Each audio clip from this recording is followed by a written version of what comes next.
বাসায় পড়ে থাকা পুরনো কলম ভুলেও ফেলে দেবেন না, কারণ এই কলমগুলোই আপনার অনেক অনেক কাজে আসতে পারে। দেখুন, আমরা পুরনো কলম না থাকার জন্য আমরা বেশ কিছু কলম বাজার থেকে কিনে নিয়ে আসছি, আর সবগুলো কলম এক কালারের।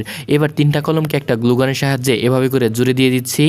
এবার এই 3টা কলমকে সাইডে রেখে আমাদের বাকি 3টা কলমকে এভাবে করে পুড়িয়ে মাঝখান থেকে এভাবে বাঁকা করে নিয়ে নিতে হবে। দেখুন, 3টি কলমকে এক সমান করে বাঁকা করে নিয়েছি।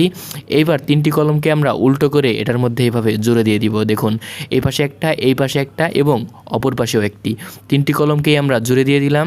এবার জিনিসটি মোটামুটি রেডি। এবার একটা বটলের অর্ধেকটা কেটে আমরা মুখের অংশের মধ্যে কলমগুলোকে এভাবে সেট করে দিয়ে দিব, আর নিচের অংশ কেটে নিচের অংশের মধ্যে আমরা গ্লু লাগিয়ে দিব। দেখুন, একটা গ্লুগানের সাহায্যে গ্লু লাগিয়ে দিচ্ছি, আর ওপরের অংশে নিচের পাটটাকে এভাবে সেট করে দিয়ে দিচ্ছি। এবার বাড়তি এই কলমগুলোর মধ্যে চাবির রিং ঝুলিয়ে রাখতে পারবেন, মা বোনদের চুড়ি রাখতে পারবেন, আর ওপরের অংশে ছোটোখাটো বিভিন্ন ধরনের জিনিস রাখতে পারবেন, যেমন সুই, সুতা, এছাড়াও নেল কাটার, এগুলো